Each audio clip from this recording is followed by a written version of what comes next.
webinars, very interactive. So be sure to use the question box and ask us any questions throughout the webinar that you may have. Well, it's my pleasure to introduce my business partner, Dawn Wagenaar. Many of you know her already as a real leader in professional service marketing. She's done all sorts of cool things. So I decided to share one of two things. Either what's really on her desk, which is where I'm sitting right now, or I'm going to share the truth about her high school history. She was Miss Staples, Minnesota in 1988. That is well known and Googleable. But what you don't know about Dawn is she was also the corn husking champion of Central Minnesota in 87, 88, and 1989, the most hotly contested year in all of our state corn husking championship history. Oh, I thought it was the Dairy Queen. Just kidding. Thought I'd wake you all up. I hope you're enjoying your lunches. All right. So now, how can I follow that? What can I make up about Wendy Nemitz? Wendy Nemitz is actually the co-founder of Ingenuity. She is one, as you can tell, one of the most creative people we have at Ingenuity. Whenever you need an idea, she's the one to go to. Even if it's a bad idea. And she's one of our best copywriters, which will be noted in October when our lead copywriter is in Italy for 2 weeks. I'll go back to my old job as lead copywriter. So you need some smoking hot copy. Send it to me after the 14th of October. All right. So today we're going to be talking about lead gen and lead nurturing, which is just one or two of the important parts of what marketers are now responsible for. This is kind of how we look at the marketing, integrated marketing approach at Ingenuity, and I'm sure all of you know this, but these are just a couple of the things that we'll be talking about today. You know, one of the things that we talk to different kinds of professional service firms, law firms, CPA firms, engineering firms across the country, and we see the different firms at different stages of evolution. And usually when a firm is founded, it's founded by one or more rainmakers. You know, the classic person who goes out to the country club and brings home a new client. And usually firms are founded by rainmakers and then transition into the next phase, which Dawn and I like to call partner manager networking. And that is from a basic level, meaning a few partners are bringing in leads, to everyone, partner or manager, has some role in the growth of the firm. The next stage after rainmakers is that partners and managers are expected to both create leads, to generate leads, and to nurture those leads until they become clients for your firm. And now we're seeing in all of our industries, but in just a few examples, the emergence of true marketing. Now, true marketing is usually led by a marketing consultant or a marketing director level person who really understands all the principles of marketing better than the principles of the profession that they're serving. And those people set up fantastic independent marketing systems that don't require anything from the professionals in the firm, and also interdependent marketing systems such as partner manager networking or a speakers bureau where several of your experts go out, and it's not just a random hit or miss speech, but it's actually a whole bureau set up so that you're generating leads as part of your lead generation system. So most firms go through this iteration from a rainmaker lead generation and lead nurturing system to a partner manager system, and then eventually out into a true marketing system where a marketing professional is running their interdependent and independent systems. And we'll be talking about examples of different lead generation and lead nurturing things that fit into all of these categories. So on our red slide, I just wanted to talk to you about the difference between a lead and a prospect. And a lead really is a person who has some possible interest in your company's service. So it's maybe somebody you've met at a networking event or somebody who you know that you could serve very well and who has had some kind of meeting or information about your firm.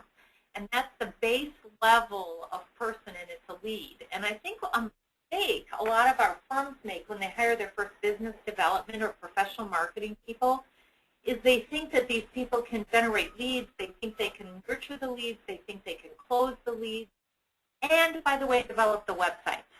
And as soon as I see someone tasked with all those responsibilities, I see either a firm that's really going to support this person, rare, or a firm who's going to cut off their head when they either don't bring in business because they're doing all the stuff marketers do, or who doesn't finish the website because they're getting clients, and the firm can be upset with that too. So it's really important to get some of these definitions clear. I also want to talk about what a prospect is. Now, the difference between a lead and a prospect is a person or company that you have qualified as having an actual need. So, for example, a lead at Ingenuity is everyone who's listening to this webinar, because I'm sure that if you have nothing to do with growing your professional service firm, you're not listening to Ingenuity webinars. But those of you who have talked to us and said, we need a new website, or we need a new brand, or we need, we're just not growing niche market anymore, then you become a prospect because we have some idea of what your need is. And I find that the most successful directors of business development help their professionals develop new vocabulary so that people aren't just running around, like a lot of people say, well, we need branding, when really what they need is they need visibility. And one of the things you can really help your people with is to develop the vocabulary of marketing. The other thing I wanted to talk to you about, and we've been talking about this for about a year now, and so a lot of you have heard this, is a year and a half ago we were looking at all this sets of numbers about how long it takes to change someone who just meet into an actual qualified prospect, into someone who buys your services. And I remember when I first worked in the profession, very late 1980s, sales trainers used to tell us that it takes 5 touches to convert someone into a buyer. So you need to talk to them 5 times in order to convert them into a buyer. And then a little later I heard that it takes 8 times to convert someone to a buyer, and even 10. And so we had Rachel, who's one of our online gurus, go out and do the research and really look, especially as close as she could get to the big high-trust sales that you all do. We had Rachel take a look, and she told us that she believes now the research, the best, newest research that is applicable to professional service firms, is it takes 14 touches to get someone from just meeting you to ready to buy from you. And the reason it has 9 over 5 underneath it is 9 of these can be marketing touches. In other words, 1 to many. So, for example, reading an issue of your newsletter or spending time on your website. But 5 of these have to be actual experiences with you or your people. And it can go from as light as a webinar to as intensive as you come over there and do a whole dog and pony show about their firm and your firm, whole part of the sales process. And so one thing we teach professionals is it takes 14 different types of experiences in order for someone to really want to buy from you. How do you create a marketing system and a sales system that really support that? It's just harder and more intense. Prospects have more information. If they meet you and they think, wow, we really should have a better lawyer, they can also go out on Google and see what other law firms in town also offer the service you've talked to them about. 14 is the number that we've decided based on our best research is the pursuit number. So I'm going to ask Dawn a couple of questions, and I'm going to make them really hard, and it won't be about corn husking techniques. It will actually be applicable to this webinar. And I'm going to ask her 2 questions about generating leads. The first question I'm going to ask her is, why aren't they very good at it? And the second question I'm going to ask her is sort of what's the impact? What does that create for firms? So first question, Dawn, is, you've worked with so many CPAs and engineers and lawyers. Why do you think they're not very good at generating leads? Well, I have to say, as one of the principals at Ingenuity, I'm also responsible for bringing in leads. And it is hard to generate leads nowadays. A lot of decision makers aren't at the chamber like they used to be. I actually had this conversation with an old chamber friend of mine yesterday at lunch. So, it's difficult. But really, I would say, most accountants, engineers, attorneys, they're shy. They don't like to go out and network and bring in business. It's not part of who they are. It's not one of their strengths. To kind of go along with that, I would say, it's not nowadays as part of their job, but they weren't actually trained to do it. It's not what they went to school for.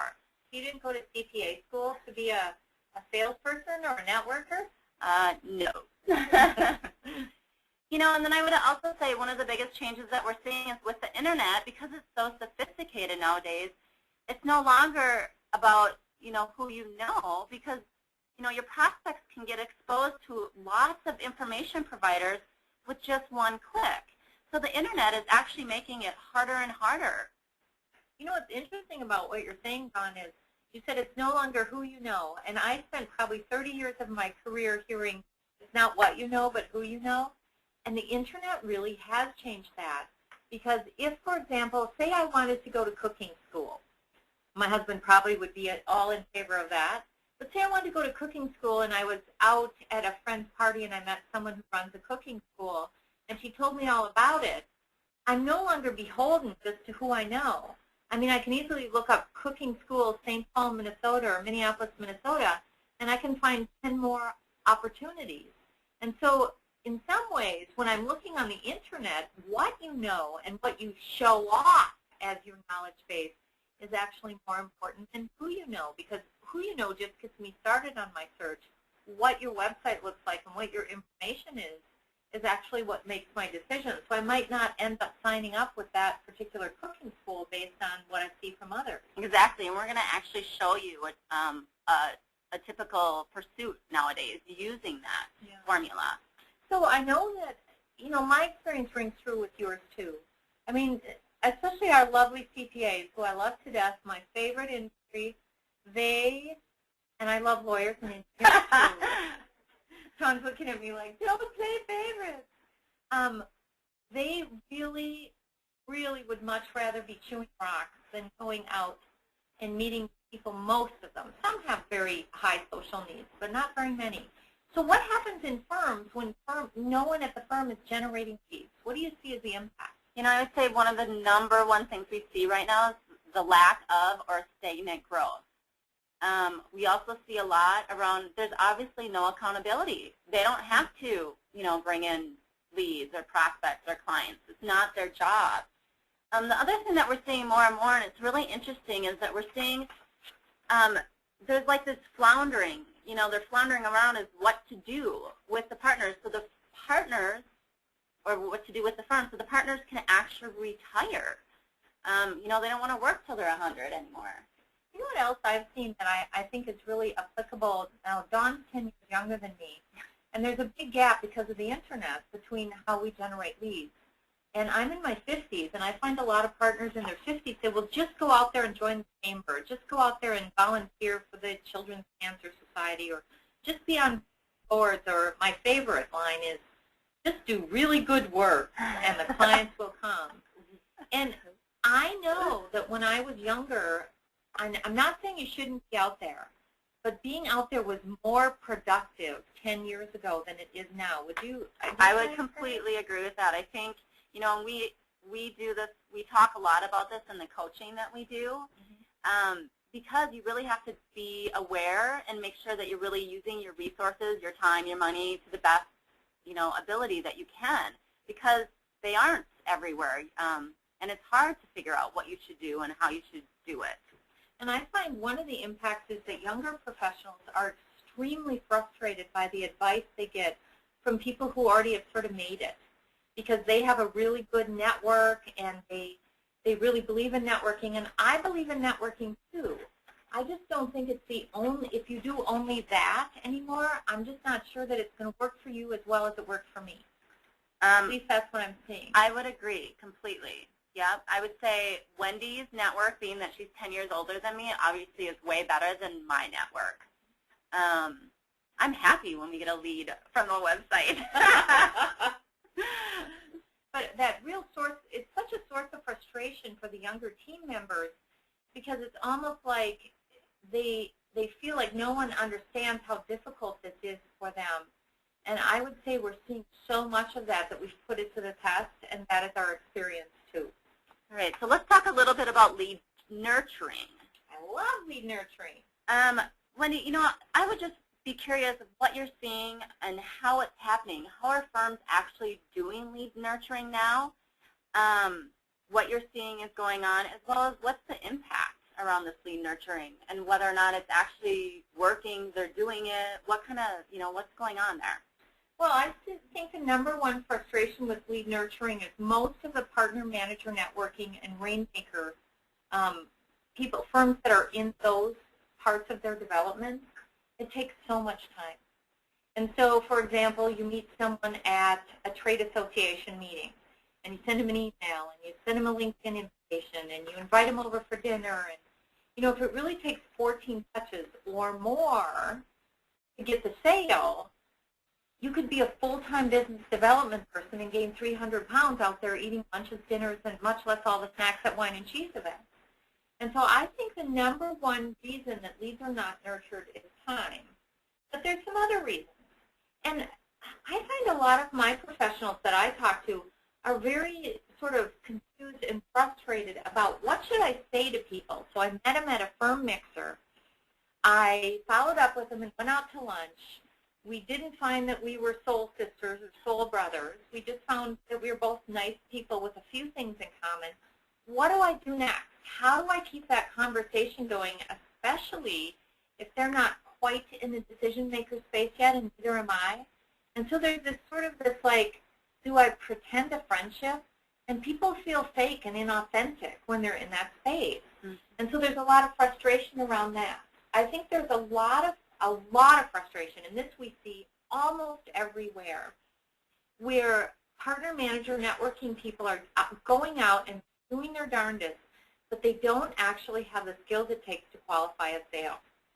And I will tell you that the skills it takes to qualify a sale is the same as the skill it takes to build bridges. Just because I have a blueprint of a bridge doesn't mean I could create one.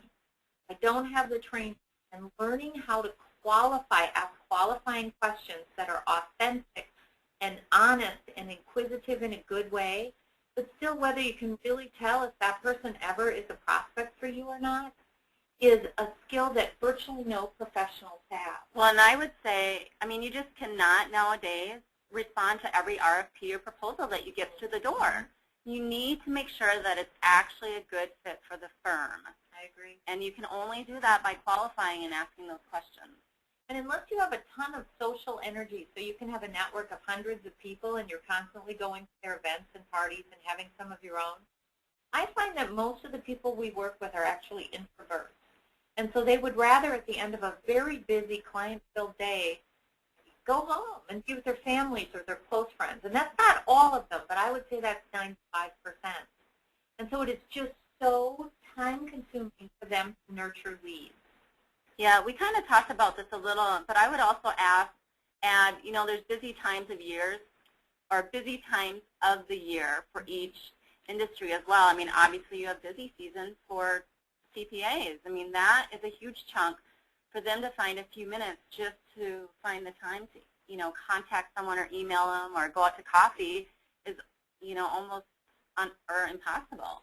And I do find firms are trying to combat this lead nurturing thing and trying to support their professionals. For example, they might have an e-newsletter, and so you go out to coffee with someone and you put them on the newsletter. But I think the rules of lead nurture have changed. I think the rules used to be in front of them. But I would say in the information age, everyone and everything is in front of them to the point they're exhausted. I think lead nurturing now really has to bring them closer and make them, spike their interest and make them more interested in you as opposed to have your name come across their desk once a month. And the impact, of course, like the problems that no lead nurturing creates is just as bad as the problems of no lead generation. And that is, you spend a lot of money and time on your professionals getting out there and go networking, go meet some people, and then they have no fruit for their labors. They network their hearts out for a year or two, and they don't close a single deal. And not only do you not make any money, but you have people that say, that doesn't work. I don't want to do that anymore. I'm not doing it. I'm going to go to a larger firm where I can just do my work and go home. So the huge impact is they're frustrated with trying to nurture leads and feeling inadequate in it, not being able to do it, and not getting firm support on it. And so you get a group of people who just shuts down and they don't want to try. Let's talk a little bit about some typical pursuits, and we're going to show you 3, and I think you'll see your firm in at least one of them. Don, do you want to talk about the first typical pursuit? Yeah, I would say this is what we're seeing most often, what's going on in firms. It's very common. And I would say this really is an integrated marketing approach. It's common, however, it can be frustrated. And what you're going to see here is obviously the red is the online options, whereas black is offline. But here, if you read these, I'm not going to go through them and read them, but but you know what's right here? And I would say, you know, Grant actually left his office, which is awesome. You know, he met him at a Hockey Boosters meeting. You know, there is a firm newsletter. He put Corey on the firm newsletter list. So depending on how the firm newsletter, you know, is and the response it gets, that's a great thing that he did that. Another consistent way to keep the firm and hopefully Grant's name in front of him. The other thing that's really great here is that Grant uses LinkedIn. I can't tell you, even now, with social media and us using it for, what, 3 or 4 years now, there's still, you know, majority of people are using it, but there's still several people that are not maximizing it like they should. I would say most people are not maximizing it like they should. Right. They have all sorts of work to do. Right. So what's wrong here?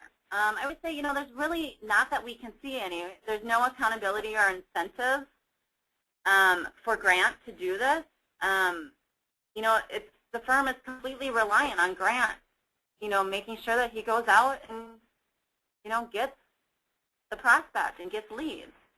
There's no culture to support it. I know at Ingenuity we have a very team approach.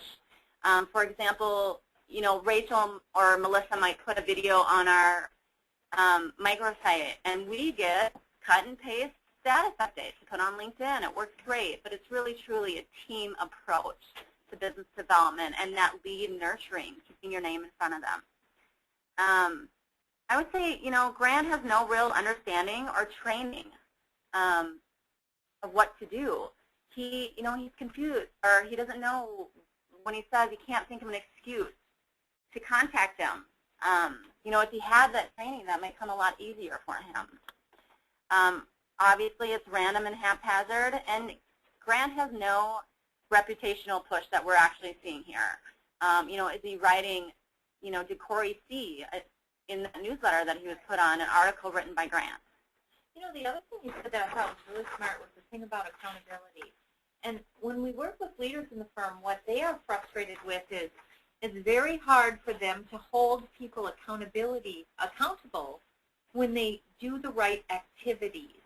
And I think this typical pursuit shows you Grant doing the right activities that the shareholders would want him to do, but it doesn't actually do anything either for Grant or the firm. And the shareholders must be extremely frustrated because they don't know what Grant is doing wrong. Frankly, because of what you said earlier, the team approach is Grant's not working with the team, so he's not getting a lot of feedback. He's just doing his best, which is what we all do. Yeah.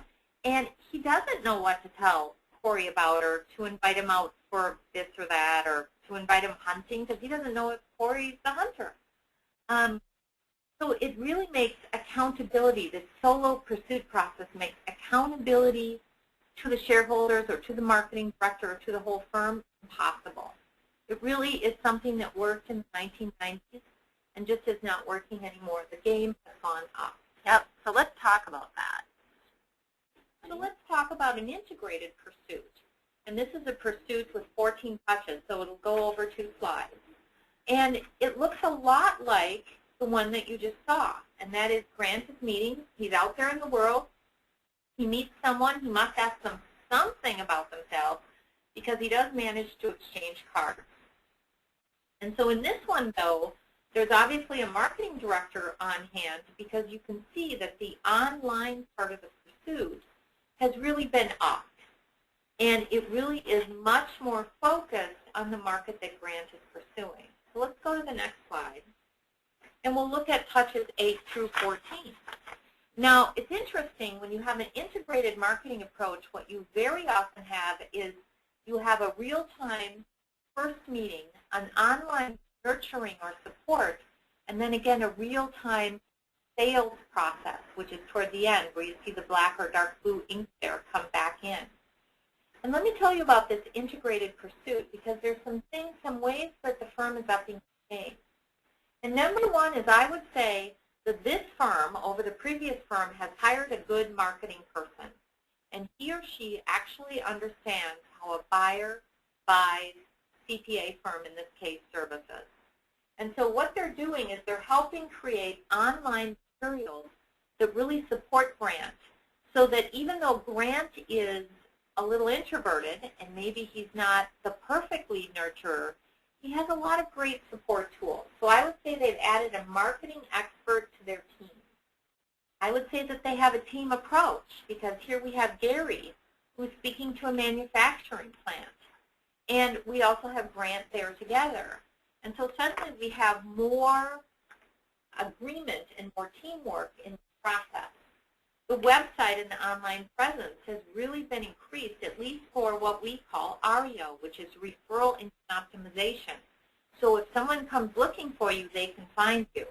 And there's really a lot in the whole online world, but making sure that when someone comes looking for you, they can find you, the referral engine optimization, or REO, is your absolute basic. Because if you're not doing this, basically your sales process is going to hit a headwind.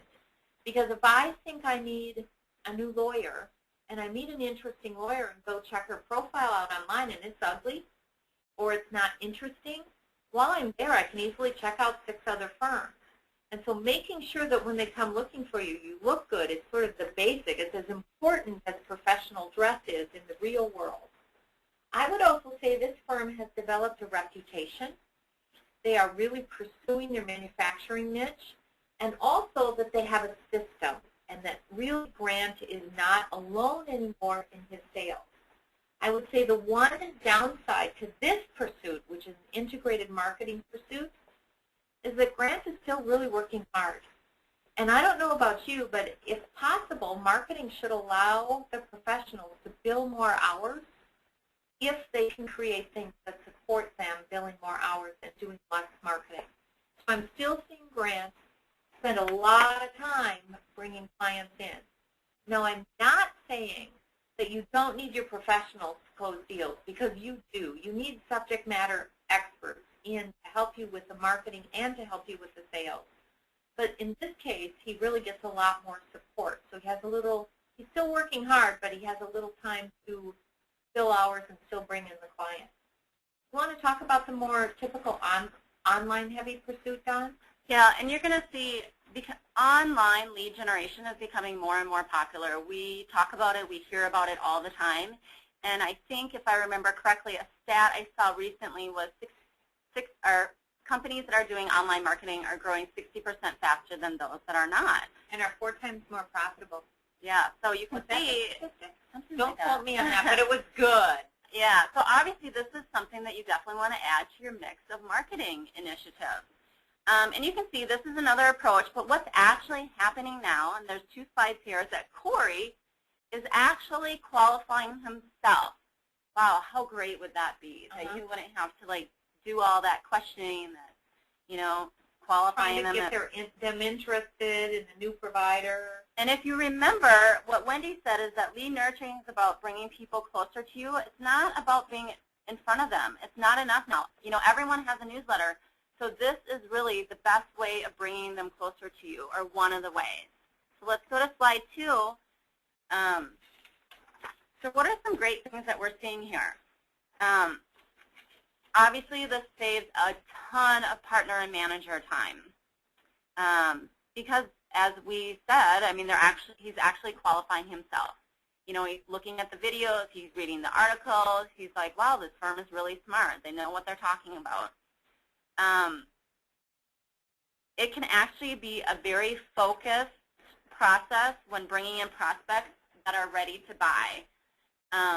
So they already know that they found you, they fell in love with you on the internet. Boy, wouldn't that be great if Match.com did that as well? And they were all great candidates, too. And the best thing here is on number 13. He's not surprised when it costs a little more than the guy the banker recommended. because it actually supports a premium price through differentiation and reputation. And so it's not a big deal anymore that it's not a commodity pricing situation. Now, the only thing I would say that can be, I don't want to say bad, but can be a challenge is that, you know, it's fairly new. It can be expensive, and it actually needs someone to actually plan this whole thought process, this systemized process out, and provide all of these steps for you so that it works magically like this. Yeah, you can't just make sure that you come up on Google and have this all work in the kind of sales you do, because all the sales you do are very high trust sales. And so you really have to plot a whole strategy of how someone would find you, what they'd be looking for, what information they'd find you, what would keep them coming back to you, what you would send to them. I mean, it is not really for amateurs. No, I think it's a lot of front end. I mean, we know. We're doing this right now. It's a lot of front end work, but I think once you have it set up, it's fairly systemized, and it can work better every time you do it. And it sells while you sleep. Right. The other thing I love about the online pursuit that I think people don't realize at first is it doesn't start with Corey meets Grant at a hockey fundraiser. It literally breaks down geographic boundaries. It is the first marketing method we have that's really great, besides possible national trade show marketing, where people who have a need don't care where you are. And at Ingenuity, we've experienced this firsthand. In the last 3 or 4 years, our practice has gone from very regional to very national with clients from coast to coast. And some of our clients this summer have called us up, and they were people we had never met in the real world. They had never heard of us. They did not get a referral to us from some other satisfied clients. They found us on the internet. They looked on our website. They looked on our LinkedIn. They looked on our Facebook. They looked at our content material. Yep. They listened to our podcast. Right. They showed up on our webinars. They subscribed to our newsletter. And then they called us or sent an email and not only said, we'd like to talk to you about this, they said, we want to be your next client. And so we're actually seeing what we're preaching. Actually, we're walking the talk, which has been super interesting. And the online marketing, the big advantage of it, although it's a lot of expense and time up front, is you break your geographic boundaries. People start to pursue you. Fantastic. One thing I do want to tell you, though, I mean, obviously we're very excited about online marketing, lead generation, and lead nurturing. But I have to tell you that we were sort of brought back to the earth this summer. Because, you know, we spend so much time learning about new things, and we're so excited about it. We're getting some results for ourselves and clients. And then we decided to do, just in the CPA industry, so this is just about CPAs, we started to do a survey this summer about how buyers buy CPA firm services. And we just started in that industry. And when I read the preliminary results a few weeks ago, I went, oh yeah, you're right. So a lot of the results said, as excited as we get about online gen and lead nurturing, we better keep our feet on the ground. 87% of decision makers said they use a personal recommendation when making decisions about choosing a new CPA firm. And that the second most popular thing that they used was a website. But still, every part of our survey indicated to me that real people in the real world, meeting you, shaking your hand, taking your measure over lunch or over a conference table, listening to what their bankers say or what their friends say about you still is tremendously impactful in their decision-making process.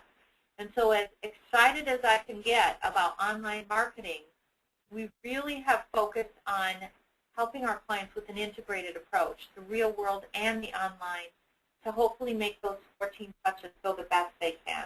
And you're going to see a little bit about that in the next couple of slides, because you're going to see it's almost like back to the basics as well as this new online marketing and some of the things that you can do. So let's just talk about a few what we would call best lead generation ideas. And I'm going to talk a little bit about each one, but I'm going to talk about like a loser strategy and a winner strategy. So the first one you have is partner manager networking. You know, I would say, and I'm going to do the losers first, you know, the worst thing here is we expect them to go out and network, and they don't know how. They don't know how to have a firm handshake. They don't know which side of their where their name tag should go. You know, how to make small talk. What's their elevator speech? Why is your firm different? Whereas some of the best partner manager networking, it can really help you determine where you want to send your referrals and how you want to spend your time. Then we have active referral source acquisition and nurturing. I would say more and more people I'm hearing where they're giving more than one referral.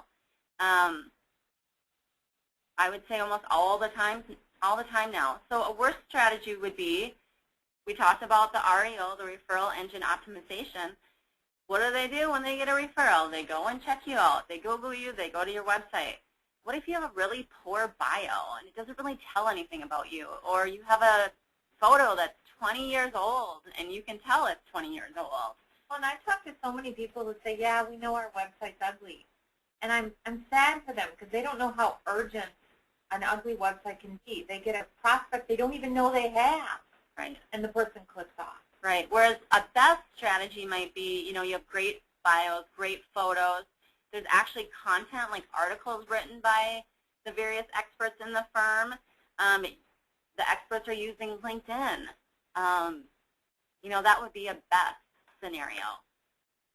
Let's talk about niche marketing. You know, obviously, a worst-case scenario is you belong to the local manufacturing association, but you never go to a meeting. So you're just on the marquee on the website? Exactly. Whereas if you are really doing your niche marketing, you know, you're doing speaking to that association, you're writing articles for their journal, you're attending meetings, you're advertising in their publication.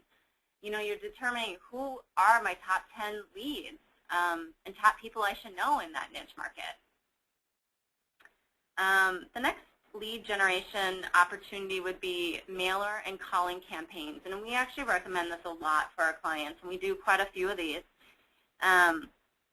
It works. Yep. And I would say a worst case scenario is actually when we hear that the firms want to have their own professionals do the calling and following up.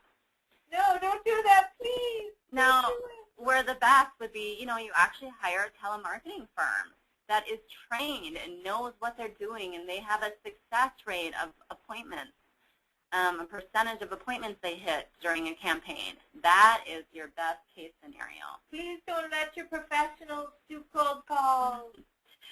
Online, we talked a lot about this. Obviously, the worst case scenario would be that, you know, we have a really bad website, the 7, 8, 9, 10-year-old website. We always say they were speaking in French. Oui, not good.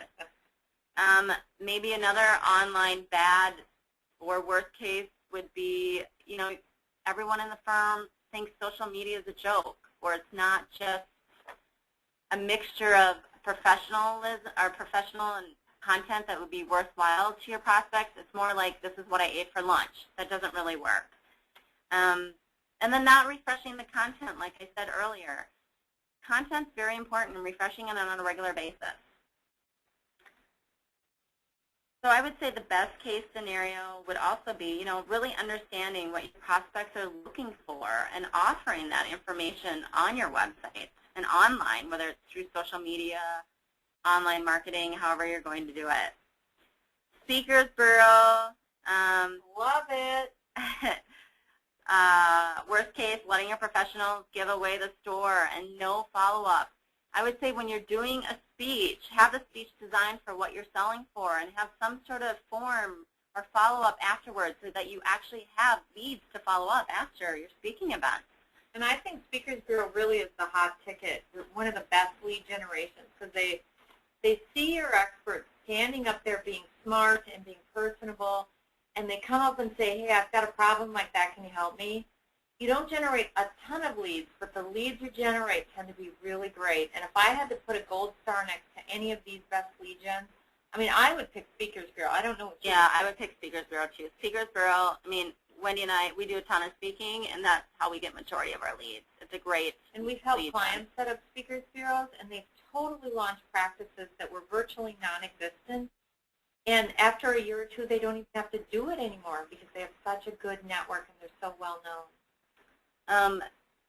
Another lead gen strategy might be unique events. And what I mean like this is there's lots of firms that will do events periodically, whether it's a alumni event or a networking event, or let's get our client appreciation event together, but there's no strategy involved, or it's really a boring event.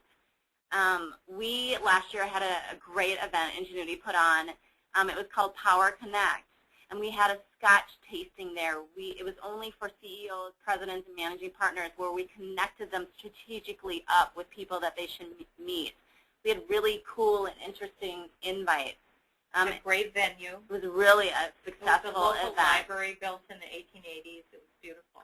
So I would encourage you, if you're going to do an event, do something unique. Trade shows, same thing. Have some strategy. Don't make it boring.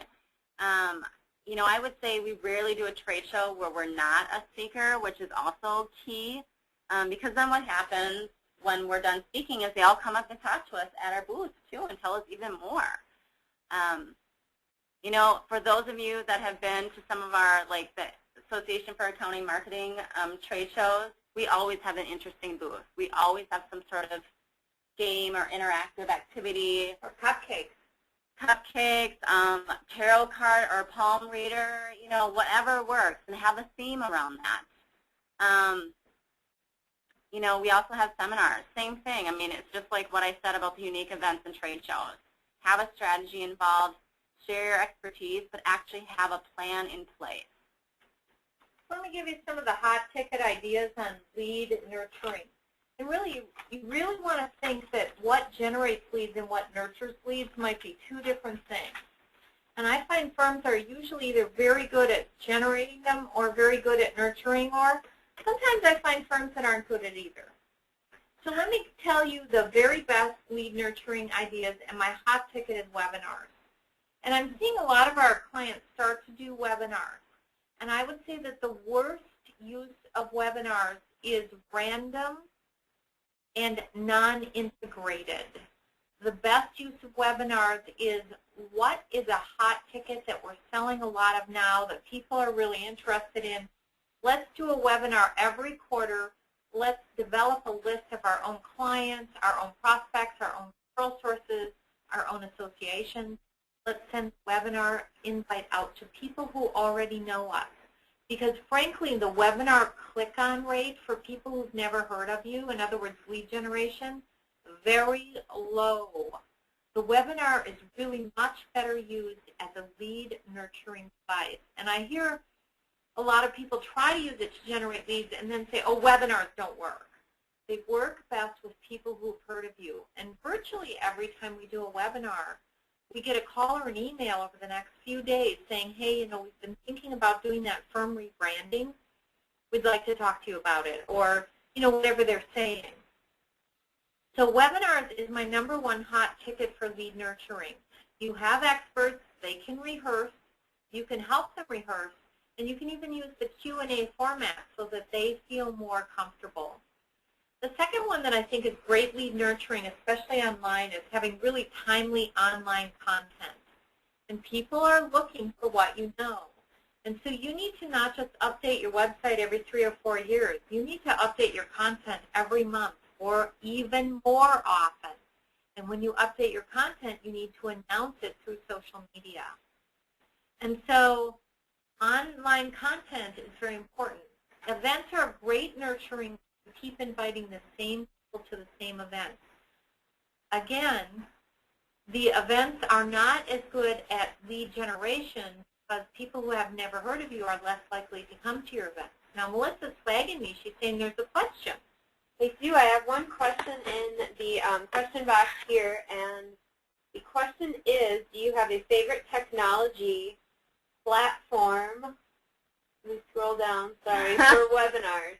The box is really tiny, I'm sorry. So the question is, do you have a favorite technology platform for webinars? And you know, this question is actually from Melissa, because she's the one that organizes all of our webinars. We actually use GoToMeeting and GoToWebinar. And Melissa, would you like to? Say it's better? Well, there's GoToMeeting and GoToWebinar are really great. I like GoToWebinar. The more I've used it, the more I like it.